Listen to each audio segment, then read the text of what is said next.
My name is Alan Robbins. I'm here with Gib Bullock, who's the head of Accenture Development Partnerships.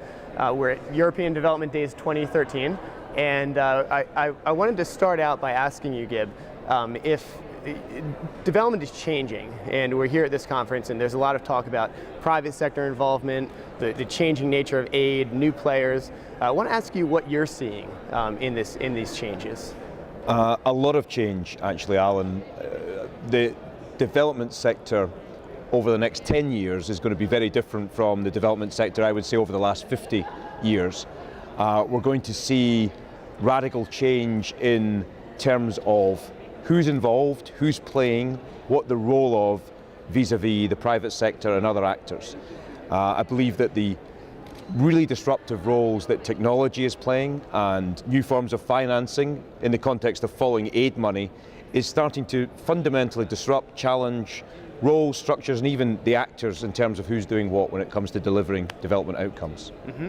And so do you think this will continue? Do you see aid budgets decreasing over the next, in the future, or do you see further changes coming up? I certainly see that the ODA, the sort of traditional public investment in aid, starting to drop as an overall proportion of the mix. Mm-hmm. And in its place we will start to see new forms of finance coming into play through new investment models that are looking for some kind of return on investment. And that's not going to be necessarily to maximize investment. It might be about some blended returns, it might be about some different impacts, but really I'm very interested in the role that the private sector and private investment and private entrepreneurship can play in delivering public goods. Mm-hmm. This is an agenda that we term in Accenture as cross-sector convergence, this convergence of interests and issues that we're seeing happening very, very rapidly in the sector. Mm-hmm. Okay, and you mentioned earlier the disruptive role that technology is playing. Can you expand on that a little bit? What is technology doing? So you'll see whether it's the mobile phones that we're carrying around every day, or whether it's e-learning platforms and new ways of thinking about development.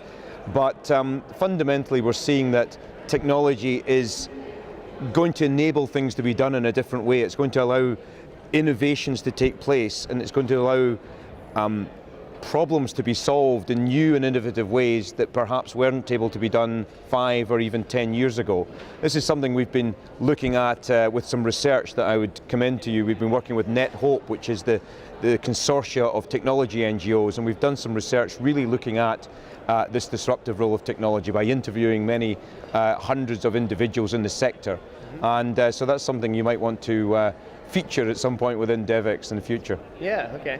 And Accenture Development Partnerships is I think it's a fairly unique structure of an organization, and I think it's the first of its kind, really.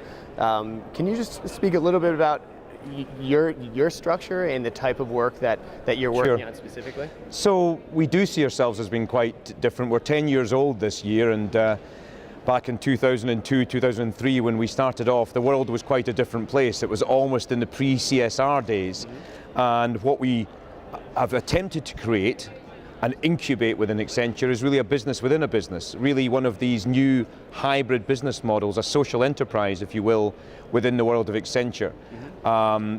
What's unusual about us is that we're not giving away services in a pro bono fashion, in the traditional way, if you think. Mm-hmm. Pro bono is great if you can get it, but it's perhaps not scalable and sustainable.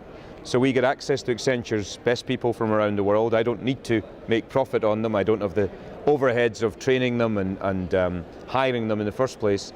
They give up typically half their salary, a significant investment from the individual, which allows us to offer services at a fraction of the normal market rates. Mm-hmm. And my job is to try and make us self-sustaining. Okay. Now, whether that's actually building the capacity of NGOs or strengthening the technology and consulting capabilities of these organizations, or increasingly trying to drive these partnerships and these converging models between the private sector, or private clients, if you will, and other development actors. That's really going to be the focus of our work going forward. And you mentioned pre-CSR. You said pre-CSR 2003. Is this an evolution? Where are we now? I believe there is an evolution going on in terms of what we've seen in the 90s and even in the early 2000s of this interest in companies doing less harm, I would say, in the early cases. The corporate citizenship or social responsibility agenda that was often criticized for being somewhat dislocated from the mainstream business agenda. We make our products or widgets or provide services over here, and we have some do-good program over there. And whether it's inclusive business or, as Mark Kramer at FSG would talk about, shared value, we talk about actually almost going beyond this shared value to seeing this convergence taking place that will provide new delivery models and even new business models that will be for purpose as opposed to being necessarily just for profit.